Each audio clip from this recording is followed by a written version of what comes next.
ఈ బిజినెస్ ఏదైనా మీ ఊర్లో ప్రమోషన్ చేయాలంటే అది సుమన్ టీవీతోనే సాధ్యం. ఇప్పుడే సంప్రదించండి.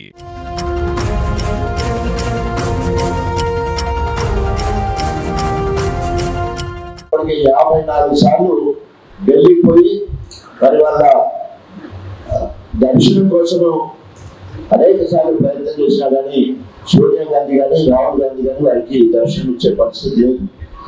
ఎందుకంటే మొన్న ఎన్నికలకు ముందు 22 మాసాల ముందు అందరిని ఇరికించాడు. ఖర్గే ఇరికించాడు, అదేవిధంగా రాహుల్ గాంధీని ఇరికించాడు, ప్రియాంక గాంధీని ఇరికించాడు, ఆఖరికి సోనియా గాంధీని కూడా హామీలు ఇవ్వడంలో 6 గ్యారంటీలు 420 హామీలు ఇవ్వడంలో వాళ్ళందరినీ ఇరికించాడు, వాళ్ళందరినీ బాధ్యత చేసాడు. కానీ ఏ ఒక్కరు కూడా నెరవేరక ఈరోజు గ్రామాలలో తిరుగుతున్నప్పుడు కాంగ్రెస్ మీద బక్కున మండిపోతా ఉన్నారు ప్రజలందరూ కూడా. ఇవన్నీ చూసిన తర్వాత దిక్కుదోచని పరిస్థితులలో పురుగులో పడ్డ ఎలుకలెక్క రేవంత్ రెడ్డి కొట్టుకునే పరిస్థితి కనబడతా ఉన్నది.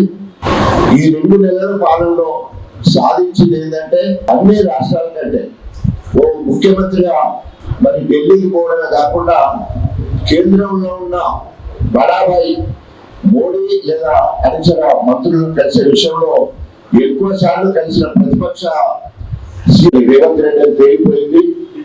ఆయన అనేక అబద్ధాలని దివాలా తరంతో ముఖ్యమంత్రి అయినా కూడా అది నిలుపుకునే పరిస్థితి లేక ఈరోజు మరి కింద మీద అయిపోతా ఉన్నాడు. సో మరి ఇద్దరు సహచర క్యాబినెట్ మంత్రులు సిద్ధంగా ఉన్నారు. వాళ్ళు కూడా మాటికి వెళ్ళిపోయి కలుస్తా ఉన్నారు. పెద్దలు ముహూర్తం కోసమే ఎదురు చూస్తున్నట్టు కనబడతా ఉన్నది.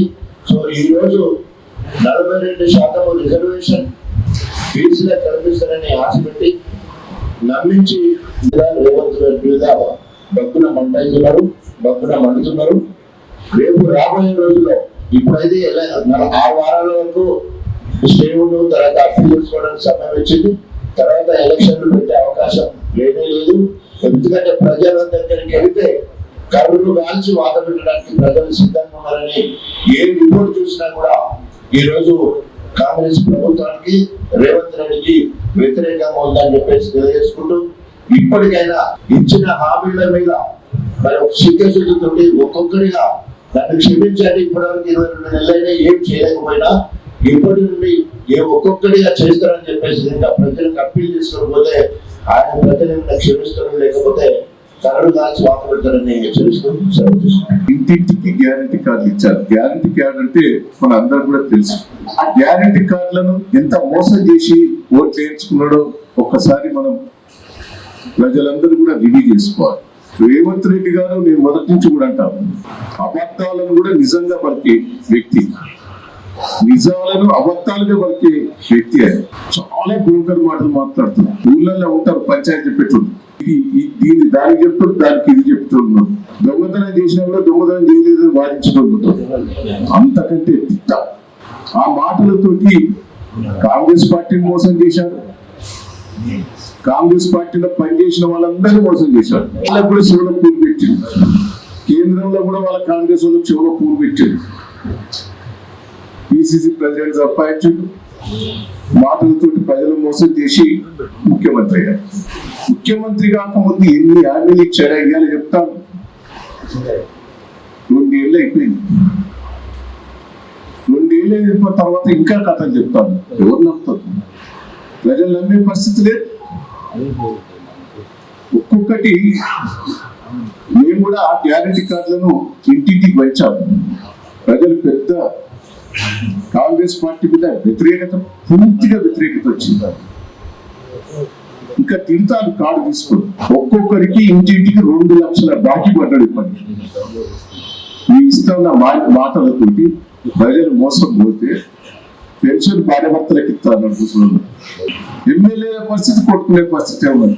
ఎన్ని అబద్ధాలు ఆడాయంటే కోర్టు నీ తెలవదా బీసీ రిజర్వేషన్ తెలిసి మోసం చేయాలనే బీసీలను మోసం చేయాలనే అదొక డ్రామా. కాంగ్రెస్ పార్టీని తరిమి కొట్టే పరిస్థితి వచ్చింది. తెలంగాణ కేంద్రం నుంచి ప్రతి నెల 300 కోట్లు వస్తాయి. మన రాష్ట్ర ప్రభుత్వం నుంచి 300 కోట్లు వస్తాయి. ప్రతి గ్రామంలో ఒకటి మెయింటెనెన్స్ అంతా కూడా ఈ 2 డబ్బులతో మెయింటెనెన్స్ అయ్యి. నేను ఒకటే చెప్తున్నా, మీరందరూ కూడా నేను బీసీ రిజర్వేషన్ చేస్తే 55 ఏళ్ళు మీకు కేంద్రంలో రాష్ట్రంలో అధికారం ఉంటుంది, మీరు చేయంగా కూడా వద్దన్నాడు. ఇప్పుడు కేంద్రం ఆమోదం తెలుపుకుండా జీవో ఇచ్చాం, తెలుసు ఆ జీవో నీకు నిలబడదు. ఒక్కసారి ఆయన మాట్లాడిన మాటలు మీకు వినిపిస్తాను.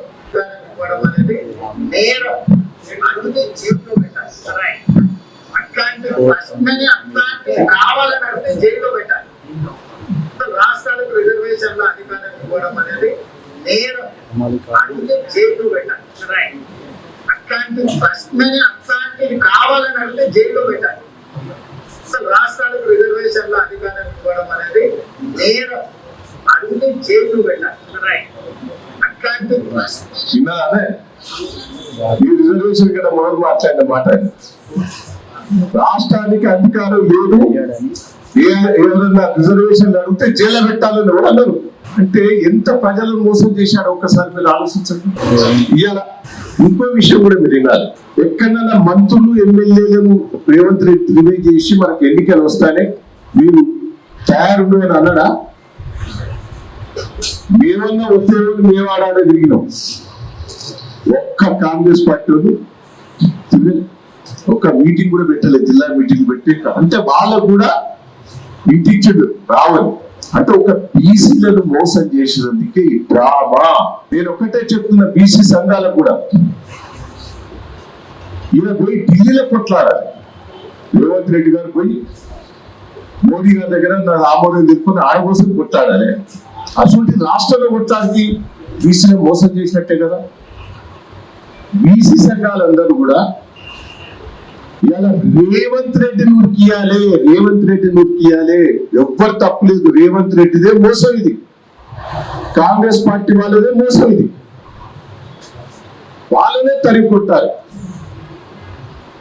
ఎన్నికలు పెట్టేందుకు సిద్ధంగా లేడానే, బీసీ రిజర్వేషన్ ఇచ్చేందుకు సిద్ధంగా లేడు. అన్ని తెలుసు డ్రామాలు. ఇదంతా ప్రజలను ఈయన ఇచ్చిన హామీలన్నీ మర్చిపోయేటట్టుకు ఇదొక డ్రామా.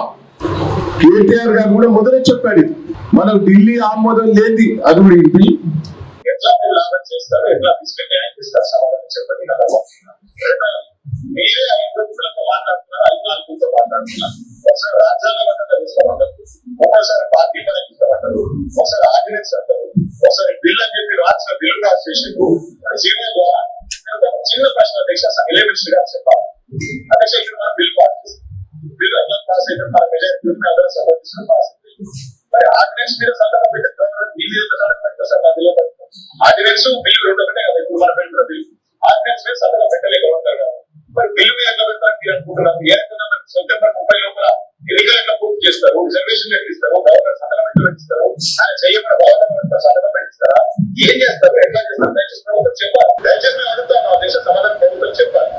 సార్ నేను కాంగ్రెస్ ప్రభుత్వాన్ని సూటిగా అడుగుతా ఉన్నాను, పార్లమెంట్ లో చేయాల్సిన చట్టాన్ని ఇక్కడ చేస్తే ఎట్లా? బీసీ రిజర్వేషన్ మోసం చేసేందుకే కాంగ్రెస్ పార్టీ రేవంత్ రెడ్డి గారు ఒక డ్రామా. మిమ్మల్ని ఇప్పుడు చార్జెస్ పెంచాడు, మళ్ళీ ఎవరి మీద పడతాయి? ఇప్పుడు దాన్ని ప్రైవేటీకరణ చేద్దామని కుట్రా చేస్తాడా అర్థమైతలేదు. రెండవది భార్యల పేరు మీద మాఫీ చేసి లేడీస్ పేరు మీద చేసి మొగోళ్ళ దగ్గర వసూలు చెప్తాం. ఆ కుటుంబానికి ఇబ్బందేనా? మళ్ళీ డబుల్ వసూలు చెప్తాడు, ఇచ్చిన దానికంటే డబుల్ వసూలు చేస్తాడు. మహిళలకు ఫ్రీ బస్ అని, అది మోసమే మోసం. ఇలా 1300 కోట్లు ఆర్టీసీ కట్టాలి రాష్ట్ర ప్రభుత్వం, ₹1 కూడా కట్టలేదు. ఫ్రీ బస్ కింద లో బడ్జెట్ ఉంటే దాన్ని కట్టను కూడా కట్టాలి. అదొక మోసం. నేను మిమ్మల్ని అందరినీ దయచేసి ఇది అర్థం చేసుకోవాలి. ఇదంతా మోసపూరితమైన రేవంత్ రెడ్డి గారి పరిపాలన. ఇది మోసం చేసి అధికారానికి వచ్చాం, ఇంకా మోసం చేస్తాను. ఇప్పటికైనా బుద్ధి తెచ్చుకొని బీసీల దగ్గర తప్పని క్షమాపణ కోరి ఎన్నికలకు రావాలి. 420 హామీలు నిలబెట్టుకోకపోతే కూడా మేము కూడా ఉద్యమిస్తాం, వదిలిపెట్టేది లేదు. ప్రజలు కూడా అర్థం చేసుకోవాలి. ఇప్పటికే ఎన్నోసార్లు మోసం చేశాడు రేవంత్ రెడ్డి గారు, మోసపూరిత హామీలు ఇచ్చాడు, మళ్ళా అబద్ధాలతోటి ప్రభుత్వాన్ని నడిపిస్తాడు, కేంద్రంతో అబద్ధాలు ఆడతాడు. ఇటు కేంద్రం సహకరిస్తలేదని అదో మాట చెప్తాడు. కేంద్రం దగ్గర ఉండొచ్చు, కానీ నువ్వు ఇచ్చిన హామీలు నువ్వు నిలబెట్టుకున్నందుకు తయారు ఉండాలి. తయారు లేకపోతే వదిలిపెట్టేది లేదని కూడా ఈ సందర్భంగా తెలియజేస్తున్నాం.